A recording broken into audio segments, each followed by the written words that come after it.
నమస్కారం, డిఆర్టీవీ న్యూస్ కి స్వాగతం. హెడ్లైన్ చూద్దాం.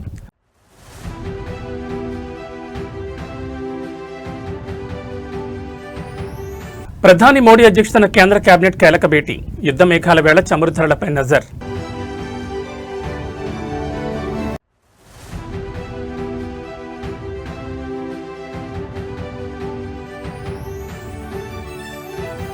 రేపు 3 రాష్ట్రాల అసెంబ్లీ ఎన్నికలకు పోలింగ్ ఏర్పాట్లు పూర్తి చేసిన ఈసీ.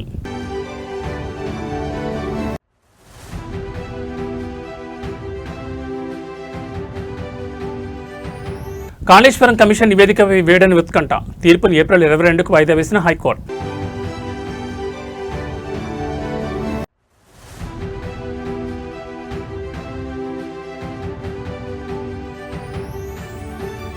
పశ్చిమాసియా సంక్షోభానికి తాత్కాలిక తెర. ఇరాన్పై దాడులకు విరామం ప్రకటించిన ట్రంప్.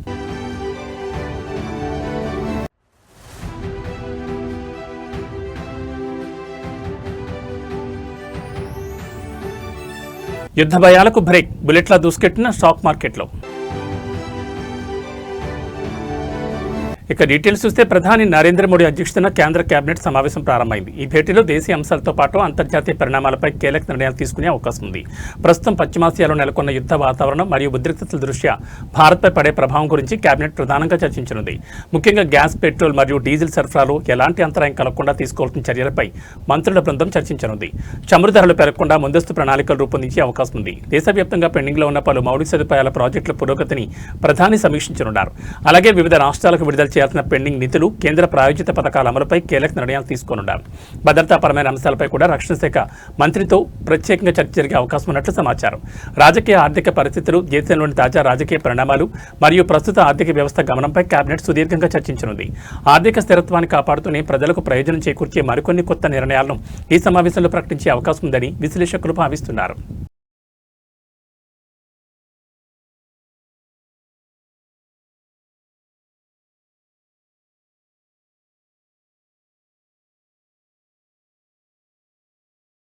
కేరళ, అస్సాంతో పాటు కేంద్రపాలిత ప్రాంతం పుదుచ్చేరిలో అసెంబ్లీ ఎన్నికల ప్రచారం ముగిసింది. మంగళవారం సాయంత్రం 5 గంటల తర్వాత ఎన్నికల ప్రచార రథాలు మూగపోయాయి. కాగా ఈ 3 రాష్ట్రాల్లో రేపు పోలింగ్ జరగనుంది. కేరళలో 140 అసెంబ్లీ స్థానాలకు గాను 30,471 పోలింగ్ కేంద్రాలు, అస్సాంలో 120 అసెంబ్లీ స్థానాలకు గాను 31,486, పుదుచ్చేరిలో 30 అసెంబ్లీ స్థానాలకు గాను 1,099 పోలింగ్ కేంద్రాల్లో ఎన్నికల కోసం అధికారులు పకడ్బందీగా ఏర్పాట్లు చేశారు. అయితే ప్రజా ప్రాతినిధ్య చట్టం 1951లోని సెక్షన్ 126 ప్రకారం ఎన్నికల ప్రచారం ముగిసిన తర్వాత బహిరంగ సభలు, ఊరేగింపులు, ర్యాలీలు, ప్రచారాలు చేయడం నిషేధమని ఎన్నికల సంఘం తెలిపింది. అలాగే ఎలక్ట్రానిక్, సోషల్ మీడియా వేదిక ద్వారా ఎన్నికలకు సంబంధించిన కంటెంట్ను ప్రచారం చేయకూడదని పేర్కొంది. అంతేకాకుండా బల్క్ ఎస్ఎంఎస్లు, ఫోన్ కాల్స్, ఆన్లైన్ ప్లాట్ఫామ్ల ద్వారా ఓట్ల కోసం అభ్యర్థించడం నేరమని తెలిపింది. స్వేచ్ఛాయుతమైన, నిష్పక్షపాతమైన ఎన్నికల వాతావరణాన్ని నిర్వహించేందుకు ఈ నిబంధనలను అమలు చేయనున్నట్లు స్పష్టం చేసింది. అలాగే గురువారం ఉదయం 7 గంటల నుంచి సాయంత్రం 6:30 గంటల వరకు ఎగ్జిట్ పోల్స్పై ఎన్నికల సంఘం నిషేధం విధించింది. తమిళనాడులో ఈ నెల 23న, పశ్చిమ బెంగాల్లో 23, 29 తేదీల్లో 2 విడతలుగా పోలింగ్ జరగనుంది. వీటితో పాటు కేరళ, అస్సాం, పుదుచ్చేరి రాష్ట్రాల ఎన్నికల ఫలితాలు మే 4న వెలువడనున్నాయి.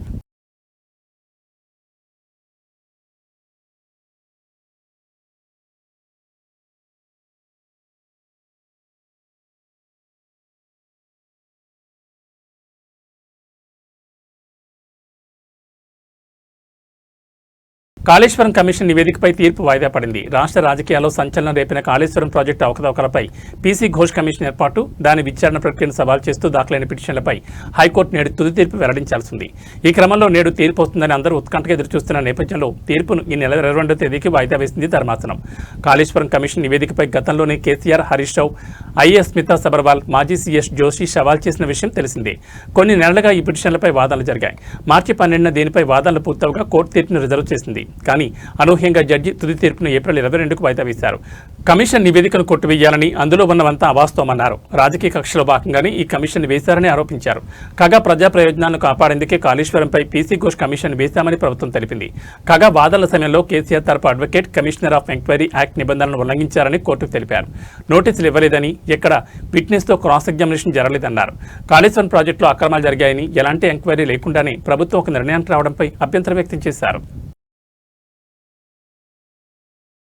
హైదరాబాద్ నగరంలోని మీర్పేట్ పోలీస్ స్టేషన్ పరిధిలో గోవుల అక్రమ రవాణాను అడ్డుకునే ప్రయత్నం చేసిన ఒక వ్యక్తిపై దుండగులు దాడికి పాల్పడ్డారు. ఈ ఘటన స్థానికంగా కలకలం రేపింది. ప్రేమ్ కుమార్ అనే వ్యక్తి మీర్పేట్ పరిధిలో గోవులను అక్రమంగా తరలిస్తున్నట్లు గుర్తించి వాటిని అడ్డుకునేందుకు ప్రయత్నించారు. ఈ క్రమంలో రవాణా చేస్తున్న వ్యక్తులు ఆయనతో గొడవకు దిగి భౌతికంగా దాడి చేశారు. ఈ దాడిలో ప్రేమ్ కుమార్ గాయపడ్డారు. దాడి అనంతరం బాధితుడు ప్రేమ్ కుమార్ వెంటనే మీర్పేట్ పోలీస్ స్టేషన్ చేరుకుని పోలీసులకు ఫిర్యాదు చేశారు. తనపై దాడి చేసిన వారిని కఠినంగా శిక్షించాలని, అలాగే అక్రమంగా గోవులను తరలిస్తున్న ముఠాపై చర్యలు తీసుకోవాలని ఆయన కోరారు. బాధితుడి ఫిర్యాదును స్వీకరించిన పోలీసులు కేసు నమోదు చేసి దర్యాప్తును ప్రారంభించారు. ఘటనా స్థలంలోని సీసీటీవీ ఫుటేజ్లను పరిశీలిస్తున్నారు. నిందితులను త్వరలోనే పట్టుకుంటామని పోలీసులు తెలిపారు. అక్రమ రవాణాకు ఉపయోగిస్తున్న వాహనం ఎక్కడి నుంచి వచ్చింది, ఎక్కడికి వెళుతోంది అనే కోణంలో విచారణ జరుపుతున్నారు.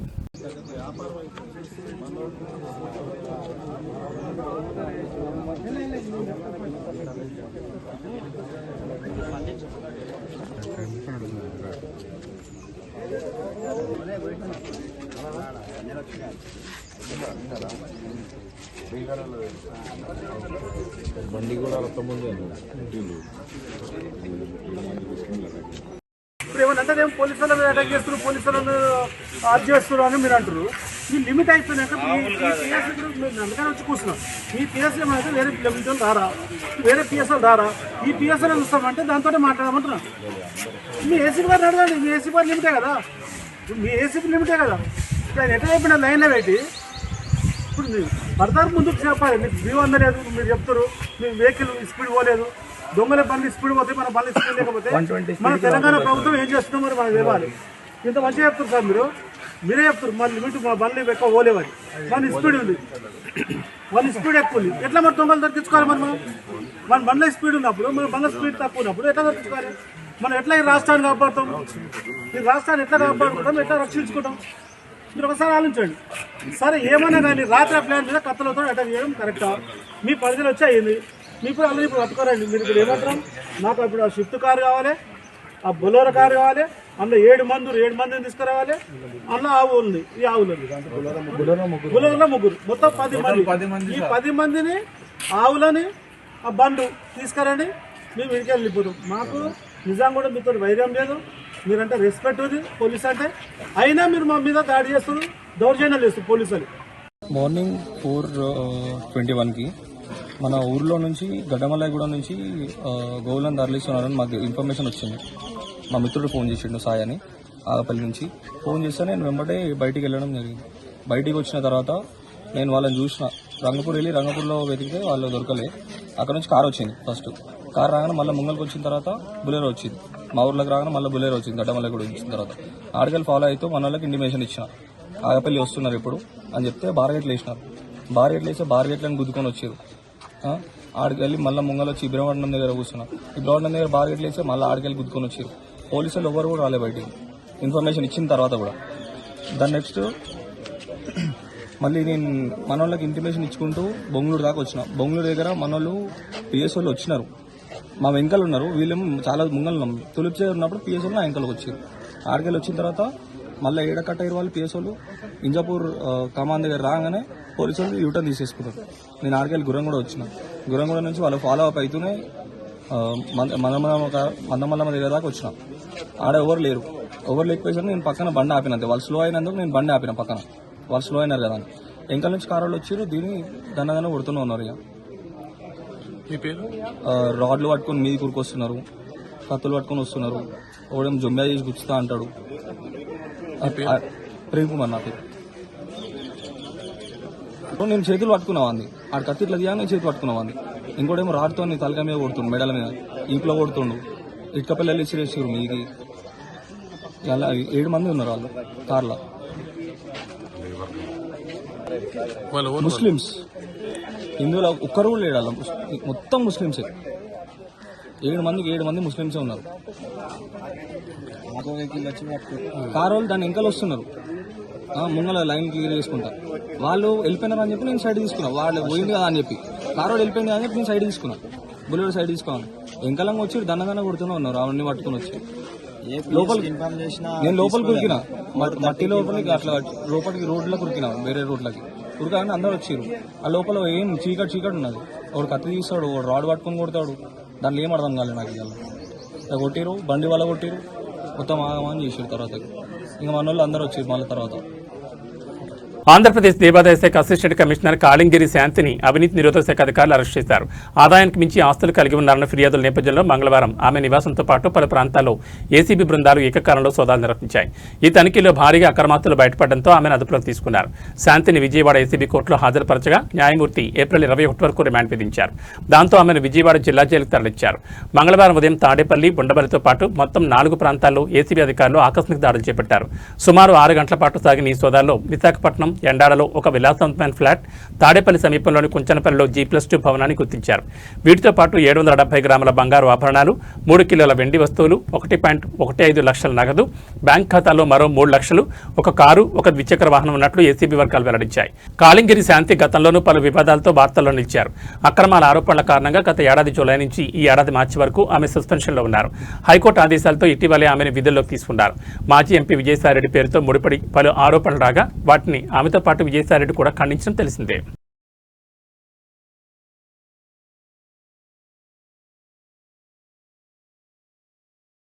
విజయవాడ టెర్రర్ లింక్లో హైదరాబాదీ సైదా బేగం విచారణలో సంచలన విషయాలు వెలుగులోకి వచ్చాయి. మహిళలను ఉగ్రవాదం వైపు ఆకర్షించేలా సైదా బేగం బాధ్యత తీసుకున్నట్లు గుర్తించారు. మహిళలను రిక్రూట్ చేసుకునేలా సైదా బేగంకు ఉగ్రవాదుల టార్గెట్ ఇచ్చినట్లు విచారణలో వెల్లడైంది. ఇప్పటివరకు 42 మంది అమ్మాయిలను సైదా రిక్రూట్ చేసినట్లు అధికారులు గుర్తించారు. అమ్మాయిలకు స్నిప్పర్ రైఫిల్, షూటింగ్ వంటి వాటిలో ట్రైన్ చేయాలని టెర్రరిస్టులు ఆదేశాలు ఇచ్చినట్టు తేలింది. కమాతీన్ పేరుతో స్పెషల్ వాట్సాప్ గ్రూప్ మెయింటైన్ చేసిన సైదా బేగం మరింత ఎక్కువగా యూత్ను ఇస్లాం వైపు ఆకర్షితం చేసి నెట్వర్క్ పెంచాలని జిహాదీ గ్రూప్స్ నుండి ఆదేశాలు వచ్చినట్లు నిర్ధారణ అయినట్టు తెలిపారు. ఇందులో Osama bin Laden, Zakir Naik video share చేస్తూ అమ్మాయిలను ఉగ్రవాదం వైపు మళ్లించింది సైదా బేగం. ఇన్స్టాగ్రామ్లో 40 అకౌంట్లు తెరిచి జిహాదీ వీడియోలు పోస్ట్ చేస్తూ యూత్లో ఐడియాలజీ నింపింది. మదర్సాల్లో మతపరమైన శిక్షణ అయ్యాక వెపన్ ట్రైనింగ్కు సన్నాహాలు చేసినట్లు వెల్లడైంది. వాట్సాప్, ఇన్స్టా అకౌంట్లో కుప్పల కొద్దీ PDF ఫైల్స్ స్వాధీనం చేసుకున్నారు పోలీసులు. బ్లాక్ పౌడర్ మేకింగ్, పేలుడు పదార్థాల తయారీ వంటి వీడియోలు ఉన్నట్లు గుర్తించారు. వీటిని ట్రైనింగ్, రిక్రూట్మెంట్కు సంబంధించినవిగా గుర్తించారు. ప్రస్తుతం ఉగ్రవాద లింకులపై పోలీసులు లోతుగా దర్యాప్తు చేస్తున్నట్టు తెలిపారు.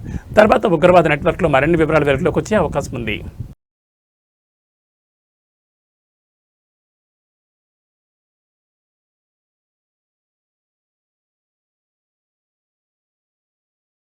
ఓ రైతు తన ఆర్థిక అవసరాల కోసం అప్పు తెచ్చుకున్న నగదును భద్రంగా స్కూటీ డిక్కీలో పెట్టుకున్నాడు. ఉల్లిపాయలు కొనడానికి షాప్ ముందు స్కూటీ నుంచి వెళ్లిన కాసేపటికి ఆ నగదు మాయమైంది.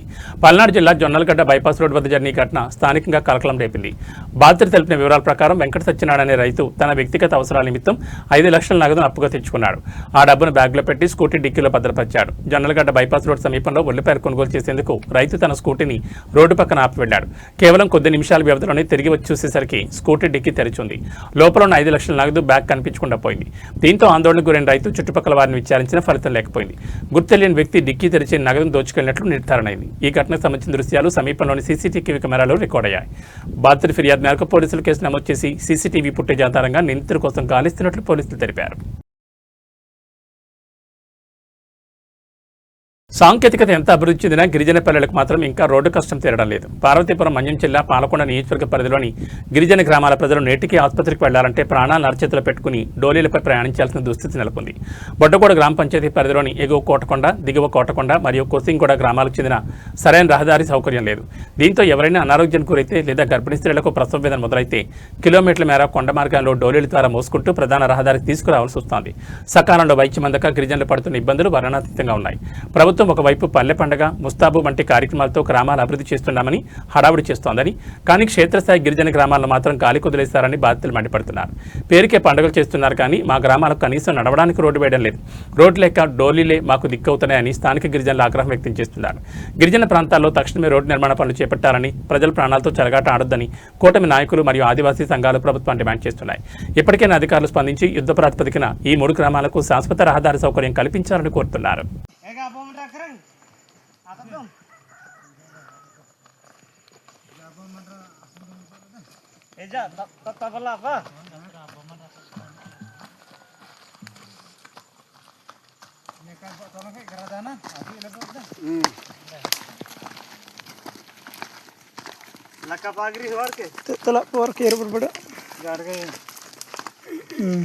అందరికీ నమస్కారం.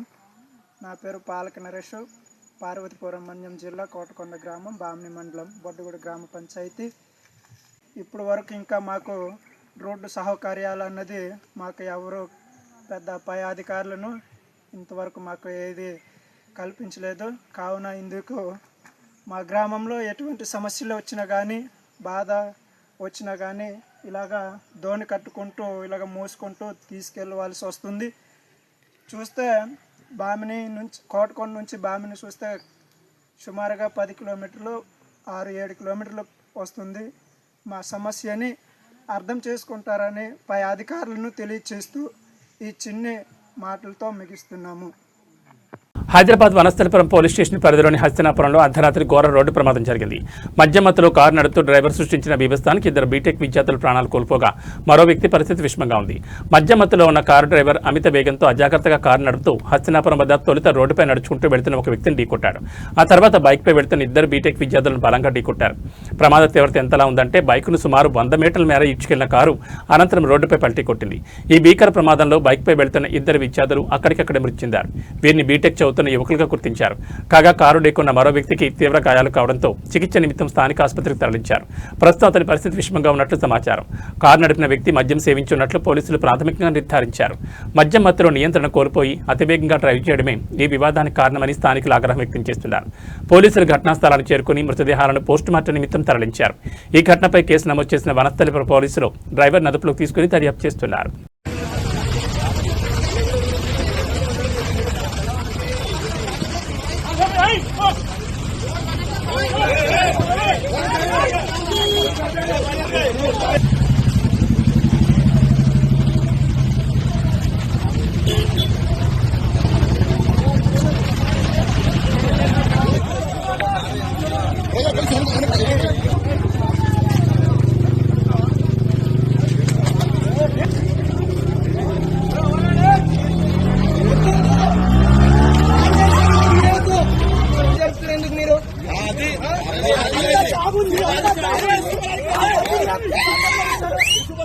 ప్రపంచాన్ని యుద్ధ భయంతో వణికించిన అమెరికా, ఇరాన్ ఉద్రిక్తతలకు ఎట్టకేలకు తెరపడింది. పాకిస్తాన్ ప్రధాని షహబాజ్ షరీఫ్, ఆర్మీ చీఫ్ అజీం మునీర్ జరిపిన దౌత్యపరమైన చర్చలు ఊహించని ఫలితాన్నిచ్చాయి. వారితో చర్చల అనంతరం అమెరికా అధ్యక్షుడు డొనాల్డ్ ట్రంప్ కాల్పుల విరమణను అధికారికంగా ప్రకటించారు. శాశ్వత శాంతి దిశగా అడుగులు వేస్తున్నామని, ప్రపంచ క్షేమం దృష్ట్యా ఈ నిర్ణయం తీసుకున్నామని ట్రంప్ వెల్లడించారు. ఈ కాల్పుల విరమణ ఒప్పందాన్ని ఇరాన్ కూడా ధృవీకరించడంతో అంతర్జాతీయ సమాజం ఊపిరి పీల్చుకుంది. ఈ ఒప్పందంలో భాగంగా ప్రపంచ వాణిజ్యానికి అత్యంత కీలకమైన హార్ముజ్ జలసంధిని తిరిగి తెరిచేందుకు ఇరాన్ అంగీకరించింది. దీనికి ప్రతిగా మధ్యప్రాచ్యంలోని ప్రాంతీయ స్థావరాల నుంచి తన బలగాలను ఉపసంహరించుకోవడానికి అమెరికాకు సమ్మతించింది. ఈ మేరకు ఏప్రిల్ 10న ఇస్లామాబాద్లో ఉభయ దేశాల ప్రతినిధులు సమావేశమై 10 పాయింట్ల శాంతి ఒప్పందం ప్రణాళికపై చర్చించనున్నారు. పాక్ మధ్యవర్తిత్వంతో కుదిరిన ఈ చారిత్రాత్మక పరిణామం చమురు ధరల తగ్గింపుకు, ప్రపంచ ఆర్థిక స్థిరత్వానికి మార్గం సుగమం చేయనుంది.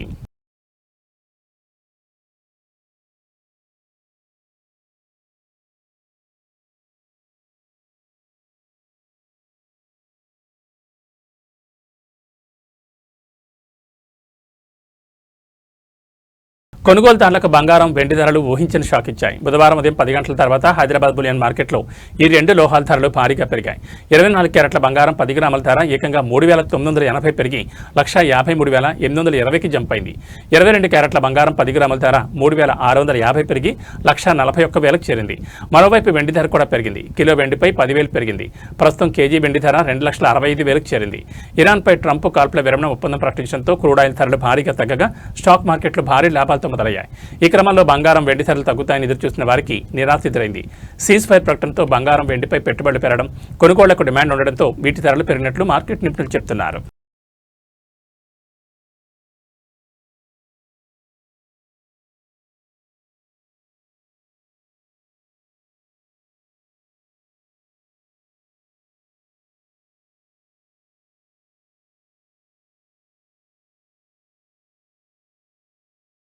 ఇరాన్పై 2 వారాల పాటు దాడులు చేయబోమని అమెరికా అధ్యక్షుడు డొనాల్డ్ ట్రంప్ ప్రకటించడం అంతర్జాతీయ మార్కెట్లలో ఫుల్ జోష్ తీసుకొచ్చింది. మరోవైపు అంతర్జాతీయంగా చమురు ధరలు కూడా భారీగా దిగొచ్చాయి. ఈ నేపథ్యంలో దేశీయ సూచీలు కూడా భారీ లాభాలతో ప్రారంభమయ్యాయి. డాలర్తో పోల్చుకుంటే రూపాయి మారకం విలువ బలపడింది. సెన్సెక్స్, నిఫ్టీ 3% పైగా లాభంతో ప్రారంభమయ్యాయి. ప్రస్తుతం దాదాపు అన్ని రంగాలు లాభాల్లోనే కదలాడుతున్నాయి. గత సెషన్ ముగింపుతో పోల్చుకుంటే ఇవాళ ఉదయం దాదాపు 2,500 పాయింట్ల లాభంతో మొదలైన సెన్సెక్స్ జోరు కొనసాగుతోంది. చాలా రోజుల తర్వాత 77,000 మార్కు దాటింది. ప్రస్తుతం ఉదయం 10 గంటల సమయంలో సెన్సెక్స్ 2,670 పాయింట్ల లాభంతో 77,286 వద్ద కొనసాగుతోంది. మరోవైపు నిఫ్టీ కూడా లాభాల బాటలోనే సాగుతోంది. ప్రస్తుతం 777 పాయింట్ల నష్టంతో 23,900 వద్ద కదలాడుతోంది. సెన్సెక్స్, నిఫ్టీలో Ashok Leyland, Prestige Estate, InterGlobe Aviation, Motherson, L N T, finance మొదలైన షేర్లు లాభాల్లో ఉన్నాయి. Oil India, Nalco, ONGC, Coal India, Sun Pharma మొదలైన షేర్లు నష్టాల బాటలో కొనసాగుతున్నాయి. నిఫ్టీ మిడ్ క్యాప్ ఇండెక్స్ 1843 పాయింట్ల లాభంతో ఉంది. బ్యాంక్ నిఫ్టీ 2473 పాయింట్ల లాభంతో ఉంది. డాలర్తో పోల్చుకుంటే రూపాయి మారకం విలువ 92.55గా ఉంది.